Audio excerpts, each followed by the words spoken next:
இது வந்துட்டு இப்போ இந்த விஜய் விஜய் கவர்னர் கூப்பிட்டாரு கூப்பிடல இந்த பிரச்சனைலாம் விடுங்க. இப்போ திமுகவுக்கு கூட்டணி வரப்போகுதுன்னு சொல்லிட்டு ஒரு பேச்சு அடிப்படுது. இப்போ என்ன சொல்கிறாங்கன்னா, எல்லாருமே வந்துட்டு போயிட்டு பாஜகவை ப்ளேம் பண்ணுறாங்க. சம்மந்தமே இல்லாமல், அவசியமே இல்லாமல் பாஜகவை உள்ளே இருக்க வேண்டிய அவசியமே கிடையாது. ஏன்னா பாஜக பொறுத்த வரைக்கும் இது வின்னு தான். ஏன்னா இப்போ நான் சொல்கிற கால்குலேஷன் மட்டும் பாருங்கள். இப்போ விஜய் ஆட்சி அமைக்கணும்னா அவருக்கு திமுக கூட்டணியில் இருக்கிற கட்சிங்க ஆதரவு கொடுத்தா தான் முடியும். ஓகேங்களா? இப்போ விஜய்கிட்ட ஏற்கனவே ஒரு 35-36% வாக்கு இருக்குது. இப்போ திமுக கூட்டணிலேருந்து காங்கிரஸ் இழுத்துட்டார். காங்கிரஸ் என்ன தான் பார்த்தாலும் ஒரு 5% வச்சுக்கோங்க, 40% வாக்கு இருக்குது அவர்கிட்ட. ஆஸ் இட் இஸ் இப்போ அவரோட ஓட் பேங்க்குன்னு பார்த்தீங்கன்னா இப்போ இந்த தேர்தலில் வாங்கின வாக்கு மட்டும் வச்சு கணக்கு பண்ணாலே. அது போக இப்போ கம்யூனிஸ்ட்டும் திரும்பவும் வந்துட்டாங்கன்னா குறைஞ்சது ஒரு 45 ஈஸியாக க்ராஸ் பண்ணுவார். யார்? விஜய். எந்த தேர்தலாக இருந்தாலும் இந்த கூட்டணி நீடிச்சுதுன்னா பழைய திமுக இப்போ எதுன்னு பார்த்தா இப்போ விஜய். ஏன்னா திமுக போன நாடாளுமன்ற தேர்தலில் எடுத்த வாக்குன்றது வந்துட்டு விஜய் கையிலேயே வந்துடுது கம்ப்ளீட்டாக அப்படியே. ஆனால் கூட்டணி கட்சி எல்லாம் விஜய் பக்கம் வந்ததுன்னா புரிதுங்களா? இப்போது அதிமுக ஆட்சியில் உட்கார வைக்கணுன்றது திமுகவின் கட்டாயம், ஸ்டாலின் கட்டாயம். இதுக்கு பாஜகவுக்கு இதுக்கு சம்மந்தமே கிடையாது. நான் பாஜக டிஃபெண்ட் பண்ணுறதுக்காக சொல்ல வரல, இது ரொம்ப பேசிக்கான ஃபேக்ட் இது. ஏன்னா இப்போ 45-50% வாக்கு விஜய் பக்கம் சாயுதுன்னா அப்போது திமுகவோட நிலைமை என்ன? இப்போ நீங்கள் எடப்பாடி எடுத்துக்கோங்க. எடப்பாடி வந்துட்டு ஆஸ் இட் இஸ் இப்போ இருக்கிற சுச்சுவேஷன் படி பார்த்தீங்கன்னா அவர் சிஎம் ஆகிறதுக்கு இப்போ இதுதான் பெஸ்ட்டு சான்ஸ். பட் அவருக்கு போய் ஸ்டாலின் கிட்ட போயிட்டு என்ன நீ சிஎம் ஆக்குன்னு கேட்குற அளவுக்குலாம் அவருக்கு ஆளுமை இருக்கான்றது டவுட்டு தான். புரியுதுங்களா? இந்த ப்ரொபோசல்லே திமுகலேருந்து தான் வந்திருக்கணும். ஏன்னா திமுகவோட சர்வைவலுக்கு இப்போது விஜய் பக்கம் அவரோட கூட்டணி கட்சிங்க போகக்கூடாது. விஜய்க்கு அந்த ஓட் பர்சன்டேஜை இவங்களே கையில் எடுத்து கொடுத்த மாதிரி ஆகிடும். அது ரொம்ப தப்பான ஒரு இதுவாக முடியும் கடைசியில்.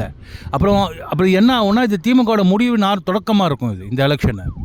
ஸோ வேறு வழியே இல்லாமல் தான் அவங்க போய்ட்டு அதிமுகவை போய் ஆதரிக்கிறாங்க. இப்போ அதிமுக ஆதரிக்கும் போது கூட தனியாக போய் ஆதரிக்க முடியாது அவங்களால. அவங்களோட கூட்டணி கட்சியெல்லாம் கூட்டணும் போயிட்டு அவங்களெல்லாம் மந்திரியாக்கி இவங்க கூட ஆதரவு மட்டும் வெளிலேருந்து ஆதரவுன்னு சொல்லி நிற்க போகிறாங்க. அப்போவே தெரிய வேணாமா இது திமுகக்காக செய்யப்படும் ஒரு இதுதான்னு? எடப்பாடிக்கு லக்கியாக இருக்காது, அவருக்கு கிடச்சிருச்சு. அவருக்கு என்ன இப்போ எப்படியும் சிஎம் ஆக போகிறாரு, ரைட்டுங்களா? கொஞ்சம் மச்சக்காரர் அவர், அதுதான். மற்றபடி பார்த்தீங்கன்னா இது அவுட் அண்ட் அவுட்டு. இது திமுகவோட அவசியம் இந்த கூட்டணின்றது. ஆனால் இதை போய் பாஜக மேலே பழி போடுறதுல என்ன நியாயம் இருக்குது? இப்போ நீங்கள் கவர்னரை போய்ட்டு சொல்கிறீங்க கவர்னர் விஜயை கூப்பிடணுன்னு.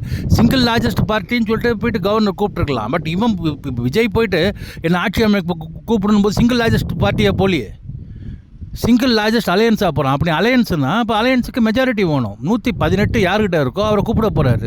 நீ வந்துட்டு இப்போ கவர்னர்கிட்ட 118 பேரையும் கூட்டின்னு வந்து காட்டணும்னு அவசியம் கிடையாது. 117 பேர் சப்போர்ட் பண்ணுறாங்க, லெட்டராக கொடு, அதை ப்ரூவ் பண்ணு, அவ்வளோதானே கேட்குறாரு கவர்னரு.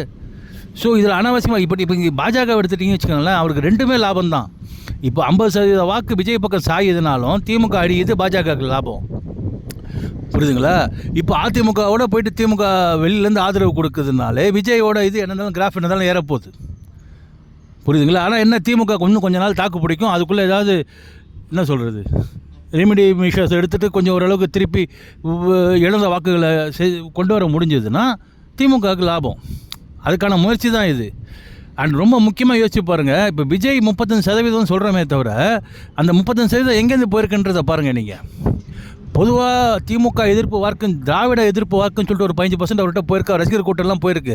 கிறிஸ்டியன் மைனாரிட்டிஸ் ஃபுல்லாமே அவங்க நாட் எல்லாருமே போல் முஸ்லீம்ஸு பெரும்பான்மையானவங்க திமுக தான் சப்போர்ட் பண்ணிருக்காங்க. இப்போது முஸ்லீம் லீக்கு போயிட்டு விஜய்க்கு ஆதரவு கொடுத்தா கிறிஸ்டியன்ஸு ஆல்மோஸ்ட் 80% கிறிஸ்டியன்ஸு விஜய்க்கு ஓட்டு போட்டிருக்காங்க.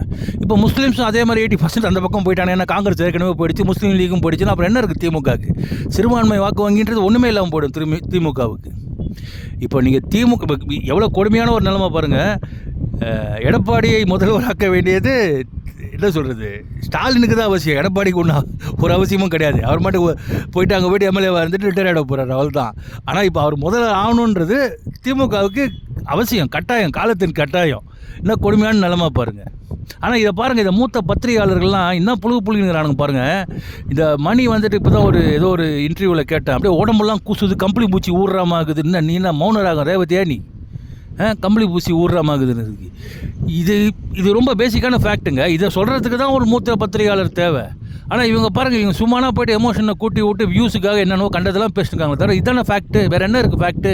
சரி, இப்போ வந்துட்டு இந்த கூட்டணி அமையலை, திமுக கூட்டணி அமையலை, ரைட்டுங்களா? அப்போ ஸ்ட்ரைட்டாக திருமாவளவன் போய்ட்டு விஜயை போய்ட்டு சப்போர்ட் பண்ணுறாப்புல. இப்போ முஸ்லீம் லீக் விஜய் சப்போர்ட் பண்ணுது, கம்யூனிஸ்ட் விஜய் சப்போர்ட் பண்ணுது. என்ன ஆட்சி ரொம்ப நாள் நீடிக்குமா? எவனா ஒருத்தர் leave as I'm suffering from ஃபீவர்னு லீவ் போட்டான்னா ஆட்சிக்கு வந்துடும், அதை விட்டுருங்க.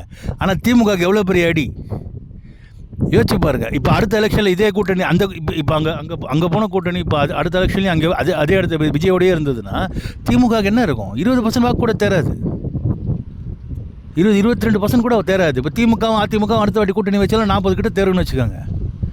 என்ன விஜய் ஈஸியாக வின் பண்ணிட்டு போயிடுவார். பாஜக தனியாக இன்னொரு 3 கார்னர் ஃபைட்டில் திராவிடம் அழிஞ்சிரும், கம்ப்ளீட்டாக அழிஞ்சிரும், சுத்தமாக அழிஞ்சிரும்.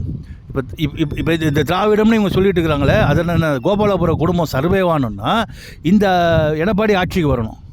இதுதான் ஃபேக்ட். இதை சொல்கிறதுக்கு ஒரு பத்திரிகையாளனுக்கு தைரியம் வரல பாருங்களேன். தைரியம் வரலையா இல்லை மனசு வரலையா, என்ன அழகுனே பொருள். நன்றி, வணக்கம், see you.